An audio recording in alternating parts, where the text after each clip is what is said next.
여러분 반갑습니다. 그동안 평안하셨습니까? 오늘은 우리 이렇게 인사하십시다. 참 고맙고 감사합니다. 사랑하고 축복합니다. 네, 오늘은 암과 입의 상관관계, 입을 지켜야 암을 이긴다. 이런 제목으로 함께 은혜를 나누겠습니다. 암을 딱히 어떤 병이다 이렇게 내리기가 참 힘듭니다. 또 무엇을 통해서 왔고 무엇을 통해서 암이 없을 것이다. 또 정의하기도 힘듭니다. 암은 그래도 이런 병이다 했을 때 암은 육체의 질환이다. 정신적인 질환이다. 스트레스에 의한 시민성 질환이다. 면역 질환이다. 또 사회적 질환이다. 또 암은 총체적 질환이다. 암은 또 영적인 또 질병일 수 있다. 뭐 이렇게 이야기할 수 있습니다. 그러나 이 많은 것 중에서 가장 중요한 것 중에 하나를 꼽는다면 암은 입과 많은 상관관계가 있다고 이야기할 수 있습니다. 즉 암이라는 한자의 글자에 보면 입구자가 3개나 있고 매산자가 있습니다. 그래서 암을 이겨내고 예방하기 위해서는 입의 관리, 입을 지켜야 암을 이긴다는 것입니다. 암이라는 한자의 입구자가 제가 3개나 있다 그랬는데요. 그럼 어떤 입인가? 첫째는 먹는 입입니다. 육체적 입. 두 번째는요, 정신적인 입, 말하는 입입니다. 세 번째는 감정 표현의 입, 영적인 입이라 할 수 있습니다. 즉, 암은 첫째는요, 잘못된 식습관이 문제라는 것입니다. 암에 걸리는 원인이 되는 씨앗이 육체적인 입에 많이 있다. 그렇게 식습관이 참 중요하다는 것입니다. 그래서 뭘 먹을까, 어떻게 먹을까, 어떤 자세로 먹는가 그런 건데요. 그럴 때 과음, 과식, 폭음, 폭식, 술, 담배, 너무 탄 거, 매운 거, 절인 거, 신 거, 짠 거 이런 것들을 스트레스 받으면 먹는 거 이런 것들을 잘 극복하는 게 참 중요하겠죠. 그죠? 그래서 너무 자극적이지 않게 너무 식사에 행복을 누리면서요. 감사하면서요. 서로 정담을 나누면서요. 이렇게 드시면 참 좋겠습니다. 식사 자체가 암 환자들에게는 스트레스가 될 때가 참 많습니다. 왜냐하면 식사 시간이 너무 빨리 오는 것 같다. 이렇게 이야기합니다. 어떤 사람은요. 내가 한 숟갈의 밥을 씹는 것이 마치 된 밥을 씹는 것이 아니라 모래를 씹는 것 같다. 이렇게 표현하는 환자도 좀 보았습니다. 자, 그럴 때 스트레스 받지 않고 식사하는 것 참 중요합니다. 우리의 음식에서요. 활성산소가 이렇게 증가해서 막 스트레스 받으면 세포 내에서 암을 일으키는 구조들을 만듭니다. 그래서 스트레스를 적게, 부드럽게, 편안하게, 평강 가운데, 은혜 가운데 감사하며 식사하는 즐거운 식사, 행복한 식사, 가족과 함께하는 식사, 오순도순 이야기 나누면서 정말 은혜로운 식탁의 교제가 있었으면 참 좋겠습니다. 그래서 여러분 즐겁게 식사를 하시고요. 식사를 통해서 암을 이겨낸다는 확신을 가지시고요. 한 끼 한 끼 식사를 정성스럽게 귀하게 식사를 감사하며 드시는 여러분 되시기 바랍니다. 두 번째는요. 말하는 입입니다. 말은 약이 될 수도 있고 병이 될 수도 있습니다. 말은 축복된 말을 할 수 있고요. 또한 저주의 말을 할 수 있습니다. 불평, 불만, 시기, 미움, 질투, 증오, 화, 성, 분, 저주 같은 그런 말하기보다는 오히려 기쁨, 감사, 은혜, 찬송, 사랑, 축복, 희망, 소망, 좋습니다, 낫습니다, 아름답습니다, 내 탓입니다, 고맙습니다, 참 미안해요, 수고하셨습니다, 할렐루야, 아멘 이런 말씀을 많이 하면 참 좋겠습니다. 즉 긍정적인 언어를 쓰시라는 것입니다. 부정적인 언어보다는 신경질 내기보다는 오히려 스트레스를 주는 언어가 아니라 스트레스를 정말 없애는 언어, 그야말로 긴장을 푸는 언어, 정말 스트레스 호르몬을 증가하는 어떤 말씨가 아니라 스트레스가 안 되어서 오히려 내가 행복해야 하는 언어 생활, 정말 은혜를 끼치는 감사와 기쁨과 축복이 있는 언어 생활을 하면 참 좋겠습니다. 그래서 여러분 축복된 말을 하십시오. 정서도 달라질 것입니다. 회복이 될 것입니다. 면역력도 증가할 것입니다. 기분도 좋아질 것이고 행복하고요. 그런 이야기 들으면 힘이 날 것입니다. 여러분 상처 주는 말, 갈등 있는 말 하지 마시고요. 퀄리티 오브 라이프, 삶의 질이 좋아지는 그런 행복한 언어를 쓰시기 바랍니다.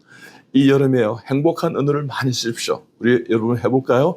감사합니다. 축복합니다. 사랑합니다. 고맙습니다. 행복합니다.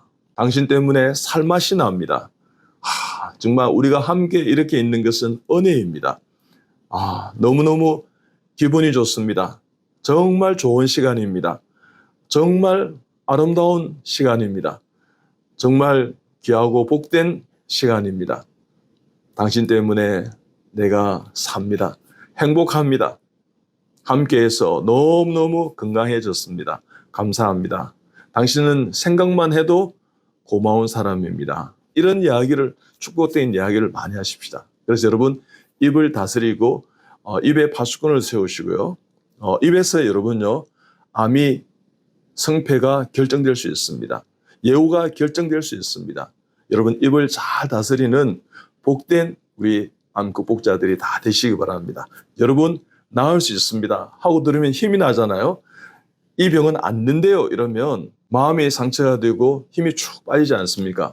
그래서 여러분, 축복된 말을 하십시다. 긍정적인 말을 하시고요. 여러분, 이길 수 있는 말을 하시고요. 들으면 감사와 기쁨이 넘치는 그런 말씀을 우리 나누는 여러분들 다 되시기 바랍니다. 세 번째는 영적인 입입니다. 기도의 입이라 할 수 있고요. 삶의 태도의 입입니다. 영적인 균형을 가진 기도, 과욕을 다스리고요. 타인과의 관계를 회복하는 그런 말씀, 말, 그리고 건강하고 스트레스가 줄어들고요. 은혜와 평강이 있고요. 절제하는, 그래서 성령의 9가지 열매가 있지 않습니까? 성령의 언어를 사보십시오. 우리의 인간의 언어가 아니라 성령의 언어예요. 성령의 9가지 열매가 뭡니까? 사랑, 희락, 화평, 오래 참음, 자비, 양성, 충성, 온유, 절제입니다. 여러분, 사랑의 말을 하십시다. 기쁨의, 희락의 말을 하십시다. 화평의 말을 하십시다. 피스메이커 하십시오. 항상 하나님 앞에 있지 않습니까? 평화의 말을 하십시오. 그래서 매 순간 평화로운 어떤 마음을 가지고 은혜와 평강을 가진다면 이 암도 줄어들고 없어질 것입니다. 그래서 매 순간 평안을 너에게 주노라. 세상이 줄 수 없는, 세상이 알 수도 없는 평안, 평안, 평안, 평안을 내게 주노라. 여러분, 세상이 알 수도 없고 세상이 줄 수 없는 그 평안, 은혜를 서로 나누는 그런 우리 암 극복자의 가족들이 다 되시기 바랍니다. 그래서 매 순간 사랑, 희락, 화평, 그리고 오래 참음. 여러분, 사랑은 오래 참다 그랬습니다. 사랑하면 견딥니다. 여러분, 환자는 영어로 patient라고 그랬고 인내는 patience라고 그랬습니다. 사랑은 견디는 것입니다. 견디다 보면 낫는 것입니다. 그래서 참는 것입니다. 그래서 여러분요, 욱하지 마시고요. 계획을 세우시고 천천히 이것 또한 지나간다 생각하고 별것도 아니었는데 내가 화를 내네 이런 마음으로 있지 않습니까? 여러분, 이 더운 여름 날씨에 화를 내기보다는 오히려 화를 가라앉히게 이야기할 수 있는 그런 우리 암 극복자들이 다 되시기 바랍니다. 그리고 자비, 양성, 충성, 온유, 절제인데요. 자비합시다. 그리고 제일 할 수만 있다면 부드러운 마음, 온유한 마음, 그리고 그죠, 좋은 마음을 가지십시다. 중요한 것은 믿음을 가지고 끝까지 나아가십시오. 그게 충성된 모습입니다. 그리고 절제, 셀프 컨트롤 하십시다.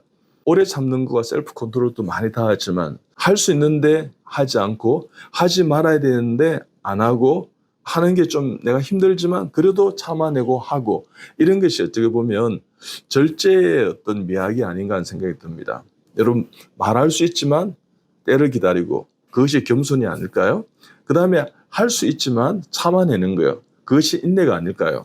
암을 투병하는 절박하고 힘들고 내 생에서 가장 어려운 시기를 지나고 있다 하더라도요. 우리 속에서요. 성령으로 동화된 성령의 충만한 마음으로 이렇게 녹여낸 그런 절제된 언어를 이렇게 같이 나눈다면 상처받을 일도 줄어들 것입니다. 그리고 힘이 날 것입니다. 용기가 날 것입니다. 격려가 될 것입니다. 그렇게 해서 이겨내는 그런 여러분 되시기 바랍니다. 제가 생각나는 환자분이 있었는데요.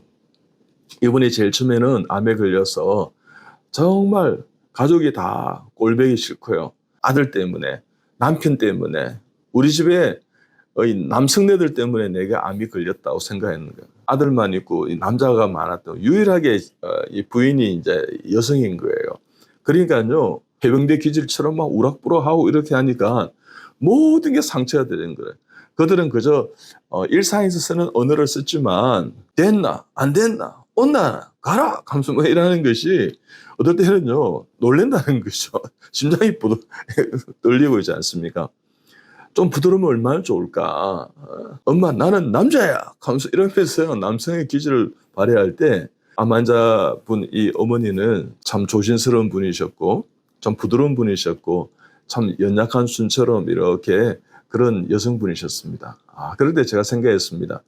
조금만 더 부드러워진다면 사랑이 나에게 있는 것을 다 표현하는 그런 절제 없는 언어 생활이 아니라 그래도 상대를 생각하면서 좀 부드럽게 목소리로 했지 않습니까? 다가가고 따뜻한 목소리로, 부드러운 목소리로 상대를 생각하는 목소리를 했다면 이분이 참 스트레스가 있다 하더라도 보통의 많은 사람이 받는 스트레스 가운데서도 좀 덜 받았을 것이다. 부드러운 언어 가운데.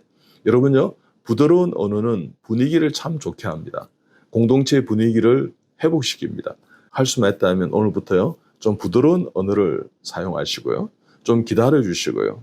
그리고 격려하는 언어, 용기를 주는 언어, 또 참는 언어 생활을 통해 성령의 9가지 열매의 언어를 사용함으로 인해서 암을 잘 이겨내는 그런 여러분 되시기 바랍니다. 결국은 제가 그분에게 가족들 오셨을 때 좀 그렇게 부드럽게 좀 대해달라고 어머니는 너무 순하시고 정말 부드러운 사람이고 착하셔서 연약하셔서 그랬습니다. 그래서 좀 상처도 좀 이렇게 다른 사람이 갖지 않을 거다는 그 상황 가운데도 이렇게 스트레스를 많이 받으신 것 같습니다. 그래서 오늘부터는 조금 언어를 좀 줄이시고 말씀을 줄이시고 부드럽게 이야기하시고 그렇게 해보십시오. 그러자 이 가족의 분위기가 참 좋아졌습니다. 이분도 좋아졌어요. 그러면서 이분이 이제 어머니가 저한테 이렇게 얘기했습니다. 지금은요 내가 살맛이 납니다. 우리 이 가족들을 전부 신사가 된 것 같아요 하면서 이렇게 할 수 있었는데 이렇게 이야기하시면서 이제 암이 극복되면 이제 5년을 넘기신 이제 7년째 접어드시는데 얼마나 감사한지요. 부드러운 한마디가 여러분 암 환자들에게 격려가 되고 사랑이 되고요. 기쁨이 되고요. 은혜가 되고 감사가 되고 결국은 생명이 사는 역사가 있습니다. 오늘 우리가 조금 부드럽게 이야기하고요. 영적인 언어를 쓰고요. 성령의 사람이 되어서 성령의 동화된 성령의 이렇게 녹여낸 언어 생활을 통해서 입을 잘 다스려서 암을 이겨내는 우리 암 극복자들이 다 되시기 바랍니다. 여러분 축복합니다. 감사합니다.